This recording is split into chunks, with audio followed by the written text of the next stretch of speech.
पक्षियों के पाद या फुट में पैरों में पादांगुलियों की संख्या कितनी होती है? 4 ऑप्शन है, 3, 2, 5 और 4। तो हम आपको बता दें, पक्षियों के पाद में कुल 4 अंगुलियां या 4 टोएस पाए जाते हैं। इसका 4th ऑप्शन सही है। अगला प्रश्न है, कौन सा जंतु कभी भी पानी नहीं पीता है? कंगारू, चमगादड़, कंगारू रैट अथवा रैट या चूहा। तो इसका 3rd ऑप्शन सही होगा, कंगारू रैट या कंगारू चूहा जीवन भर पानी नहीं पीता, बिना पानी पिए यह रह सकता है, यह रेगिस्तान में पाया जाता है। अगला प्रश्न है, कौन वास्तविक मछली है? व्हेल या शार्क, फ्लाइंग फिश या एक्सोसीटस, सिल्वर फिश या कटल फिश। तो इसका 2nd ऑप्शन से होगा, फ्लाइंग फिश या एक्सोसीटस वास्तविक मछली होती है, और ये तीनों ऑप्शन में ये वास्तविक मछलियां नहीं होते। अगला प्रश्न है, पुष्पी पादपों में नर युग्मक पाए जाते हैं। तो परागकण, पुंकेसर, बीजांड या ये सभी। तो इसका 1st ऑप्शन से होगा, परागकणों में नर युग्मक पाए जाते हैं। दूसरा प्रश्न है, निम्नलिखित में से किस वैज्ञानिक ने पादपों में असंग जनन या अपोमेक्सिस की खोज किया था? तो इसका बी वाला ऑप्शन से होगा, विंकलर ने अपोमेक्सिस की खोज किया था। अगला प्रश्न है, परागकोश में सबसे भीतरी स्तर या टेप्टम जिसका मुख्य कार्य होता है? तो टेप्टम का मुख्य कार्य होता है सूक्ष्म बीजाणुओं या माइक्रोस्पोर को पोषण प्रदान करने का काम होता है। परागनली का मुख्य कार्य है, ऑप्शन है, परागण में सहायता करना, नर युग्मक का वाहक, वर्तिकाग्र की सुरक्षा या ये सभी। तो पराग नली या पॉलन ट्यूब का मुख्य कार्य नर युग्मकों को मादा युग्मक के पास पहुंचाने का होता है। इसका बी वाला ऑप्शन सही होगा। अगला प्रश्न है, निभाग या चैलेजा पाया जाता है? 4 ऑप्शन है, भ्रूणकोश में, परागनली में, बीजांड में या इनमें से कोई नहीं। तो चैलेजा या निभाग बीजांड में पाया जाता है। बीजांड के उल्टे सिरे पर ये चैलेजा या निभाग पाए जाते हैं। अगला प्रश्न है, भारतीय भ्रूण विज्ञान के जनक, फादर ऑफ इंडियन एम्ब्रियोलॉजी किन्हें कहा जाता है? 4 ऑप्शन है, बीरबल साहनी, R.P. राय, प्रोफेसर P. माहेश्वरी और सर जगदीश चंद्र बोस। तो इसका सी वाला ऑप्शन से होगा, प्रोफेसर P. माहेश्वरी को इंडियन भ्रूण विज्ञान के जनक के रूप में जाना जाता है। बीजांड का वह स्थान जहां बीजांड वृंत या फ्यूनिकल जुड़ा हुआ होता है उसे क्या कहते हैं? 4 ऑप्शन है, नाभिका, निभाग, केंद्रक या बीजांड का है। तो इसका 1st ऑप्शन से होगा, नाभिका या हाइलम एक गड्ढे की तरह संरचना होती है जो बीजांड और बीजांड वृंत से उस स्थान पर जुड़ा होता है।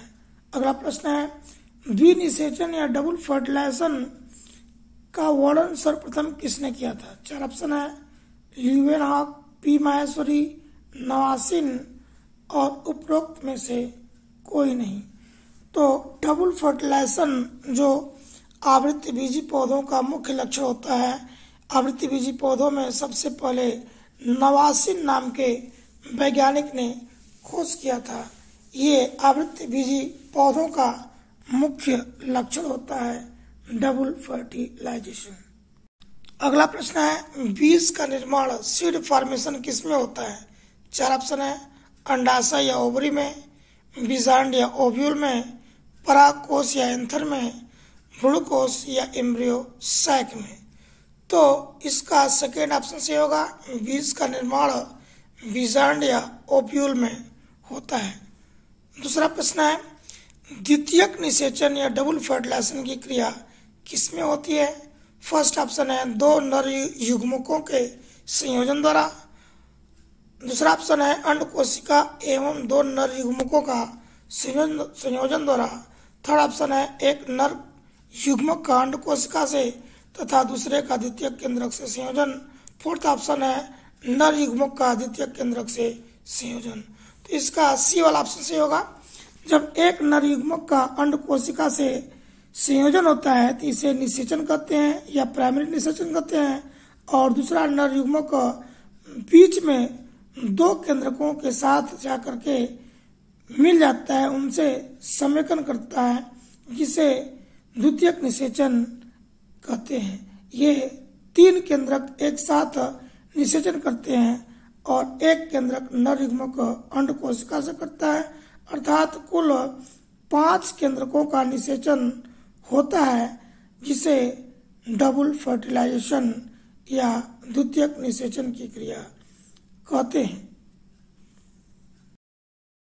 अगला प्रश्न है, जब बीजांड वृंत पर समकोण पर मुड़ा हुआ होता है तो वह बीजांड क्या कहलाता है? ऑप्शन है हेमिट्रोपस, एम्फीट्रोपस, एनाट्रोपस या कंपाइलोट्रोपस। तो इसका फर्स्ट ऑप्शन से होगा हेमिट्रोपस बीजांड में बीजांड वृंत पर समकोण पर बीजांड जुड़ा होता है। अगला प्रश्न है, संतरे या ऑरेंज में बहुभुरता या पॉलीइम्ब्रियानी की खोज किसने किया था? 4 ऑप्शन है professor P Maheshwari, B option है थियोफ्रेस्टस, थर्ड ऑप्शन है पुरकंजे, फोर्थ ऑप्शन है लीवेनहॉक। तो इसका डी वाला ऑप्शन से होगा लीवेनहॉक ने संतरे में पॉलीइम्ब्रियानी की खोज किया था। पॉलीइम्ब्रियानी का मतलब कई भ्रूण जब एक बीज में बनते हैं तो उसे पॉलीइम्ब्रियानी कहा जाता है। अगला प्रश्न है, सैल्विया में परागण क्रिया होती है। 4 ऑप्शन है जल द्वारा, वायु द्वारा, कीटों द्वारा या इनमें से कोई नहीं। तो इसका सी वाला ऑप्शन से होगा सैल्विया में कीटों के द्वारा परागण क्रिया होती है। अगला प्रश्न है, द्विनिषेचन में कितने केंद्रक भाग लेते हैं? ऑप्शन है 2 केंद्रक, 3 केंद्रक, 4 केंद्रक या 5 केंद्रक। तो अभी पिछले प्रश्न में हमने बताया कि डबल फर्टिलाइजेशन में एक अंड कोशिका से नर युग्मक संयोजन करता है, अर्थात 2 केंद्रकों का निषेचन, प्राइमरी निषेचन, और बीच में पोलर या ध्रुवी केंद्रक जो 2 होते हैं उनके साथ एक नर युग्मक जाकर के ट्रिपल फ्यूजन करता है, अर्थात 3 केंद्रक ध्रुवी केंद्रक मिलाकर के और 2 ये अंड कोशिका मिलाकर कुल 5 केंद्रकों का निषेचन होता है, अर्थात इसका डी वाला सही होगा ऑप्शन 5 केंद्रक। द्वितीयक निषेचन में कुल 5 केंद्रकों का निषेचन होता है।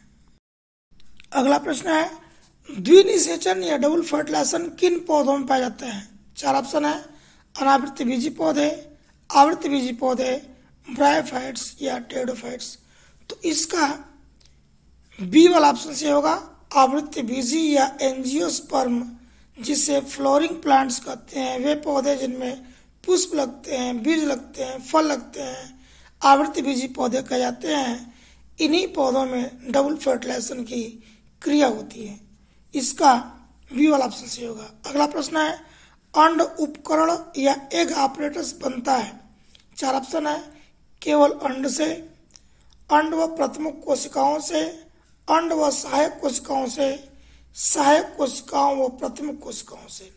तो अंड उपकरण या एग ऑपरेटस जो होता है वो अंड कोशिका व सहायक कोशिका, एग सेल एंड सिनर्जिड्स कोशिकाओं से मिलकर के अंड उपकरण होता है, जिसमें